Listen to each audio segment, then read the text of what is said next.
दोस्तों इससे आप सभी को पता है कि 2025 स्टार्ट हो चुका है और आज के टाइम पे अगर आप किसी भी कंपनी में जॉब को पाना चाहते हैं तो सिर्फ 12th या फिर ग्रेजुएशन के बेस पे आपको यहाँ पे जॉब नहीं मिलने वाली है। आपके पास कोई स्किल्स होनी चाहिए। तो ऐसे में सबसे बड़ा सवाल आपके मन में ये आता है कि 2025 में वो कौन सी 5 स्किल्स है जो हमें जरूर सीखनी चाहिए।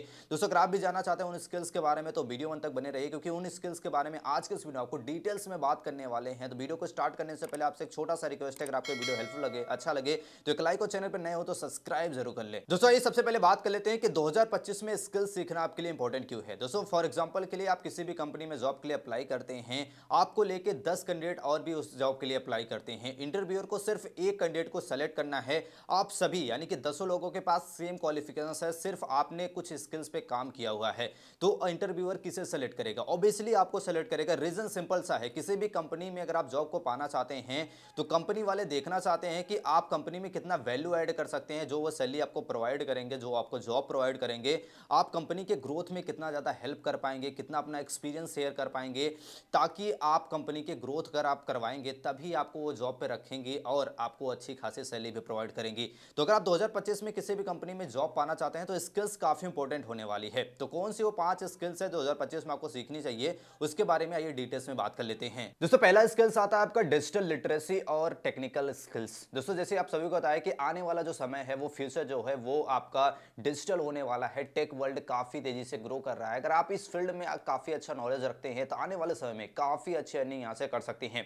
तो आप में से कई सारे स्टूडेंट को लगता है कि हम आर्ट बैकग्राउंड से आते हैं या फिर हम कॉमर्स बैकग्राउंड से आते हैं, क्या हमें टेक के कोर्सेज करना चाहिए, टेक के जो स्किल्स वगैरह है उसे हमें सीखनी चाहिए, डिजिटल चीजों के बारे में हमें कितना नॉलेज होना चाहिए? तो उतना ही नॉलेज होना चाहिए जितना एक साइंस स्टूडेंट को होना चाहिए, क्योंकि आने वाला जो समय है वो पूरी तरह से टेक्नोलॉजी पे काम करने वाला है, पूरी तरह से आपका डिजिटल होने वाला है। तो आपको डिजिटल चीजें पता होनी चाहिए कि आपके फील्ड में, जिस भी फील्ड में आप जॉब पाना चाहते हैं, उस फील्ड में किन टेक स्किल्स की जरूरत पड़ती है, उन स्किल्स को आप कैसे सीख सकते हैं। डिजिटल अगर आप फ्यूचर में काम करेंगे तो डिजिटल में क्या क्या चीजें हैं जिसे आपको सीखनी चाहिए। जैसे कुछ चीजें हम बता देना चाहते हैं। सबसे पहले इसमें आता है आपका कोडिंग। कोडिंग के बारे में भी आपको अच्छा नॉलेज होना चाहिए। अब कोडिंग में कैसे आपके फील्ड में वो काम करता है, कैसे कौन सी कोडिंग्स आपके लिए काफी इंपॉर्टेंट है, वो आप यहाँ पे सीख सकते हैं। साथ ही साथ हम बात करते हैं आपको डाटा एनालिसिस करना या फिर यहाँ पे विजुअलाइजेशन करना। दोस्तों आप किसी भी कंपनी में काम करेंगे, उसके ग्रोथ के लिए जो कंपनियां काम करती हैं उसे डाटा एनालिसिस काफी इंपॉर्टेंट हो जाता है। जैसे कि आप किसी भी आज के समय में अगर आप किसी भी इंटरनेट पे कोई भी चीजें सर्च करते हैं तो उससे रिलेटेड आपको ऐड वगैरह दिखने लगते हैं। इसका सबसे बड़ा कारण ये होता है कि कई सारे जो डाटा एनालिसिस वगैरह होते हैं वो बैठे रहते हैं, आपके हर एक्टिविटी पे उनकी निगाह होती है। अब जैसे आप कोई भी प्रोडक्ट वहां पे आप सर्च करते हैं, इसके बाद उससे रिलेटेड आपको यहाँ पे ऐड वगैरह दिखने लगता है और इसके लिए डाटा एनालिसिस की काफी जरूरत पड़ती है। तो बड़ी बड़ी कंपनियां जो होती है वो डाटा एनालिसिस को हायर करती है और काफी अच्छा पेमेंट भी करती हैं। इसके साथ साथ बात करते हैं नेक्स्ट है तो आपका क्लाउड कंप्यूटिंग भी, ये भी एक अच्छा स्किल्स है। अगर आप सीखना चाहते हैं तो इसे आप सीख सकते हैं। साथ ही साथ साइबर सिक्योरिटी, जैसे कि आप सभी को पता है कि अभी के टाइम पे 2025 में साइबर क्राइम बहुत तेजी से हो रहे हैं, लोगों के साथ फ्रॉड हो रहा है। कोई भी आके लिंक पे क्लिक करवा के आपके लाखों रुपए, हजारों रुपए आपसे वहां पे फ्रॉड करके यहाँ पे ले रहा है। तो इससे बचने के लिए साइबर सिक्योरिटी के बारे में एक्चुअल में बेसिक्स नॉलेज तो आपको होनी चाहिए कि साइबर क्राइम्स अगर आपके साथ हो रहा है तो उससे आप कैसे बच सकते हैं, अगर आप कुछ एक्शन लेना है तो कैसे आप एक्शन ले सकते हैं, और अगर आप साइबर सिक्योरिटी के फील्ड में कैरियर भी बनाना चाहते हैं तो वो भी आपके लिए बेस्ट हो सकता है। लेकिन आपके पास कम से कम बेसिक्स नॉलेज यहाँ पे होनी चाहिए। साथ ही साथ बात करते हैं आर्टिफिशियल इंटेलिजेंस और आपकी मशीन लर्निंग। दूसरे एक ऐसा ये टॉपिक है जिसपे अगर आप काम करते हैं, स्किल्स अगर आप सीख लेते हैं तो आने वाला फ्यूचर जो है वो एआई पे ही काम करने वाला है, मशीन लर्निंग पे ही होने वाला है, एआई सारी चीजें काम करने वाला है। तो उसके लिए सारी जरूरत होती है कि आपके पास भी बेसिक्स नॉलेज एक्चुअल में तो होना चाहिए कि एआई कैसे काम करता है। एआई के जितने भी आपके फील्ड के जो भी आपके होते हैं, जैसे कि अगर आप चैट जीपीटी का यूज कर रहे हैं तो ये भी एआई जनरेटेड सारी चीजें हैं। इसके अलावा भी कई सारे आपके फील्ड के हो सकते हैं, उनका आप कैसे इस्तेमाल कर सकते हैं और अपने आप को कैसे बेहतर बना सकते हैं, ये सारी चीजें आपको जरूर सीखनी चाहिए। तो ये पहला स्किल्स है जो 2025 में आपको जरूर सीखना चाहिए। दोस्तों दूसरा स्किल्स आता है जो आपके अंदर जरूर होना चाहिए, वो है आपका डाटा एनालिसिस और आपका डिसीजंस मेकिंग। दोस्तों एक ऐसा स्किल्स है, जैसे कि हमने डिटेल्स में आपको बताया कि डाटा एनालिसिस एक्चुअल में होता क्या है। कोई भी जो कंपनी आज के समय में काम कर रही है वो डाटा को आपके स्टोर करती है। जितना भी आप इंटरनेट पर सर्च करते हैं, जो भी वीडियोस देखते हैं, आपके पूरे मेंटेलिटी को वो एक्चुअल में वो रिसर्च करके वो सारी चीज़ें आपको रखी होती है। उसी के अकॉर्डिंग आपको वहाँ पे ऐड दिखाया जाता है, उसी के अकॉर्डिंग आपको वीडियोस वगैरह दिखाए जाते हैं। तो ये सारी चीज़ें तभी पॉसिबल हो पाती है जब आपके एक्चुअल में आपके डाटा को स्टोर किया जाए और डाटा को आपको एनालिसिस किया जाए। इसके लिए बड़ी बड़ी जो कंपनियां होती हैं वो डाटा एनालिसिस को हायर करती हैं। तो इसके साथ साथ आपको डिसीजंस मेकिंग, ये ऐसी स्किल्स है जो आपको जरूर आनी चाहिए।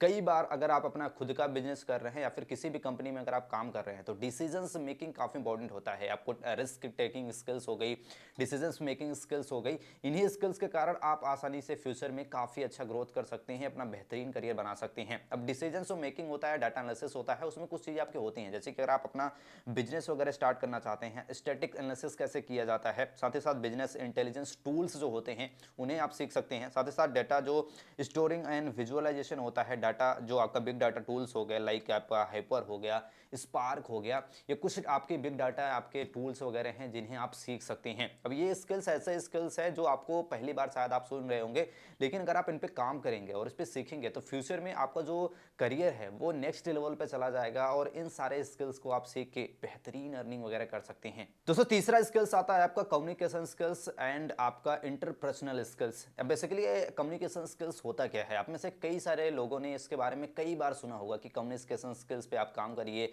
लोगों से बात करना ही आपको लगता है कि कम्युनिकेशन होता है, लेकिन लोगों से कैसे बात करनी है, कैसे उनसे आपको इंटरेक्ट करना है। आप किसी भी कंपनी के कुछ प्रोडक्ट को अगर आप सेल करना चाहते हैं तो सेल्स को कैसे आप बढ़ा सकते हैं बाय कम्युनिकेशंस, यानी कि बात करके आप कैसे लोगों को कन्विंस कर सकते हैं। साथ ही साथ रिटर्न कम्युनिकेशन भी काफ़ी यहाँ पे इंपॉर्टेंट होती है। किसी को आपको ईमेल वगैरह करना है, जैसे कि मान लीजिए आप किसी भी कंपनी में एचआर जॉब के लिए अप्लाई करते हैं तो एचआर मैनेजर जो होता है वो कंपनी में यही सारी ईमेल्स वगैरह सेंड करना, सारी चीज़ों को बारे में वो बताना, और ये सारी जो होती है वो कम्युनिकेशन जो होता है आपका वो होता है बेसिकली रिटर्न फॉर्म में। तो रिटर्न में आपको ईमेल वगैरह करना होता है, तो रिटर्न में कैसे सारी चीज़ें कम्युनिकेशन की जाती है। साथ ही साथ जो एचआर होते हैं वो इंटरव्यू वगैरह भी लेते हैं, तो इंटरव्यू में कैसे क्वेश्चन पूछना है, कैसे लोगों के बिहेवियर्स को आपको जज करना है, कैसे आपको पता लगाना है कि जो कैंडिडेट आया है इंटरव्यू देने के लिए उसे कैसे सेलेक्ट करना है, क्या क्या क्वालिटीज उसमें होनी चाहिए। तो ये सारी चीज़ें आती हैं आपके कम्युनिकेशन के अंदर। कम्युनिकेशन आप कैसे करते हैं लोगों के साथ, कैसे इंटरेक्ट करते हैं, कैसे अपने आप को प्रेजेंट करते हैं लोगों के सामने, ये कम्युनिकेशन में आता है। और इंटरपर्सनल स्किल्स में भी आता है, आप अपनी पर्सनल जो आपका पर्सनालिटी वगैरह है लोगों के सामने कैसे आप प्रेजेंट करते हैं, आपका ड्रेसिंग सेंस कैसा है, आपकी हेयर स्टाइल कैसी है, आपके बात करने का तरीका कैसा है, आप कौन से लैंग्वेज का यूज़ करते हैं, ये काफ़ी इंपॉर्टेंट हो जाता है। और इसके लिए कम्युनिकेशन स्किल्स न सिर्फ आपको बोलने के लिए बल्कि आपके रिटन कम्युनिकेशन भी काफ़ी अच्छी होनी चाहिए। तो चौथा स्किल्स आता है आपका अडॉप्टेबिलिटी एंड क्रिटिकल थिंकिंग। दोस्तों एक ऐसा स्किल्स है जिससे आप अपने करियर में बहुत आगे तक जा सकते हैं। अब बहुत सारे कंपनी में लोग काम कर रहे होते हैं, लेकिन उसमें से कुछ ही लोग ऐसे होते हैं जो अपनी कंपनी में डे बाय डे वो ग्रोथ कर रहे होते हैं, प्रमोशन वगैरह उनका होता रहता है। इसका सबसे बड़ा कारण यह होता है कि वो सिर्फ कंपनी में 9 to 5 जॉब करने के लिए नहीं जाते हैं, बल्कि कंपनी को कुछ वैल्यू प्रोवाइड करना चाहते हैं, कंपनी में वो अपना 100% देते हैं। इसके साथ साथ वो कुछ नया करना चाहते हैं, क्रिटिकल सिचुएशंस में अपने आप को ढालना चाहते हैं। अब ये स्किल्स काफ़ी इंपॉर्टेंट होती है न सिर्फ आपको जॉब पाने के लिए, बल्कि अगर आप खुद का भी अगर आप कुछ बिजनेस वगैरह स्टार्ट करना चाहते हैं तो प्रॉब्लम सॉल्विंग स्किल्स जो होता है, इसके साथ साथ क्रिटिकल स्किल्स जो आपकी होती है वो काफ़ी इंपॉर्टेंट यहाँ पे हो जाती है। प्रॉब्लम्स को कैसे आप सॉल्व करते हैं, कोई भी प्रॉब्लम्स आपको दे दिया जाएगा, जैसे कि आप किसी भी जॉब के लिए अप्लाई करते हैं और वहाँ पे आपका इंटरव्यू वगैरह लिया जा रहा है, तो इंटरव्यू में आपको कोई भी सिचुएशन दिया जाएगा और कंपनी में ये प्रॉब्लम्स आ गई है, आप इसे कैसे सॉल्व करेंगे। तो ये क्वेश्चन भी आपसे पूछा जा सकता है, लेकिन अगर आपके पास एक बेसिक्स आपके एक्सपीरियंस वगैरह होगा किसी कंपनी का तो आसानी से उस एक्सपीरियंस को शेयर आप कर सकते हैं, जिससे आपको इंटरव्यू में सिलेक्शन काफ़ी अच्छे से हो सकता है। इसके साथ साथ जो आपकी प्रॉब्लम सॉल्विंग स्किल्स है, आप बार बार प्रॉब्लम्स को सॉल्व करते हैं तो आपको कॉन्फिडेंस लेवल्स भी बढ़ता है। और अगर आप किसी भी कंपनी में जॉब पाना चाहते हैं या फिर कंपनी में काम कर रहे हैं तो उसमें काफ़ी तेज़ी से आप ग्रो कर सकते हैं, प्रमोशन वगैरह आपका बहुत जल्दी हो सकता है। तो इसके लिए अडॉप्टेबिलिटी यानी कि सिचुएशन को आपको अडॉप्ट करना आना चाहिए। जैसे कि किसी भी कंपनी में आप जॉब को पाना चाहते हैं, स्टार्टिंग में जाते हैं तो आपको प्रेशर काफ़ी दिया जाता है। कंपनी वाले क्या करते हैं, जब आप स्टार्टिंग में जाते हैं तो बहुत सारा वर्कलोड आपके ऊपर डाल देते हैं, नया नया जो काम होता है वो सारा आपको ही दे देते हैं। इससे होता यह है कि आपको टेस्ट कर रहे होते हैं एक्चुअल में कि आप अडॉप्ट कर पा रहे हैं या फिर सिचुएशन को या फिर नहीं कर पा रहे हैं। क्योंकि जो नए नए आप ज्वाइन होते हैं किसी भी कंपनी में तो वो एक्चुअल में आपके देखना चाहते हैं कि आप यहाँ पे टिकने वाले हैं, काम करने वाले हैं या फिर छोड़ के भाग जाने वाले हैं। स्टार्टिंग में थोड़ा आपको प्रेशर ज़्यादा दिया जाता है, तो अडॉप्टेबिलिटी भी आपके अंदर होनी चाहिए कि सिचुएशन के अकॉर्डिंग आपको अडॉप्ट कर लेना होता है सारी चीज़ें। और आपके जो प्रॉब्लम सॉल्विंग स्किल्स है उस पर भी आप काम कर सकते हैं और आप अपने करियर के बेहतरीन ग्रोथ यहाँ से प्राप्त कर सकते हैं। दोस्तों पांचवा स्किल्स आता है आपका लीडरशिप एंड सोशल इन्फ्लुएंस। दोस्तों आज के समय में आपने देख रहा होगा कि बहुत सारे जो सोशल इन्फ्लुएंसर हैं आज के समय में लाखों करोड़ों रुपए कमा रहे हैं, जस्ट बिकॉज वो सोशल मीडिया पे फेमस हो चुके हैं, एक इमेज उनका सोशल मीडिया पे बन चुका है। तो ऐसे में आप भी अपना जो फेस है उसकी वैल्यू आप बढ़ा सकते हैं, लोगों को कुछ इन्फॉर्मेशन प्रोवाइड कर सकते हैं, इसके अकॉर्डिंग आप अपने आप को एक सेलिब्रिटी के रूप में वहाँ पे प्रेजेंट कर सकते हैं। और ये सारी चीज़ें जो होती हैं, सोशल मीडिया पे काम करना या फिर सोशल रूप में काम करना, सोशल इन्फ्लुएंसर बनना, इसके लिए काफ़ी ज़्यादा मेहनत करने की ज़रूरत पड़ती है। आपको कोई भी स्किल्स आपको काफ़ी ज़्यादा इंपॉर्टेंट हो जाती है।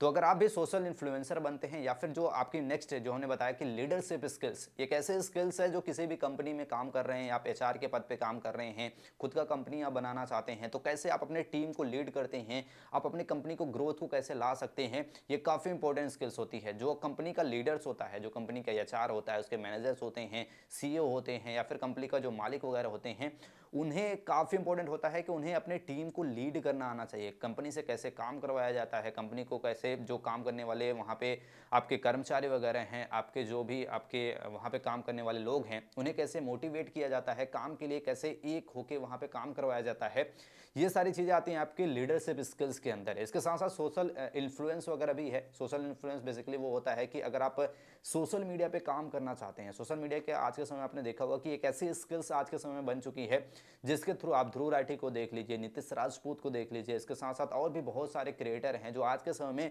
सोशल इन्फ्लुएंस के रूप में वो काम कर रहे हैं, डिजिटल रूप में से काम कर रहे हैं, लोगों को आप मोटिवेट कर रहे हैं, कुछ गाइड कर रहे हैं, कुछ इन्फॉर्मेशन उनको प्रोवाइड कर रहे हैं और उसके जरिए वे आज के समय में करोड़ों रुपए महीने के कमा रहे हैं।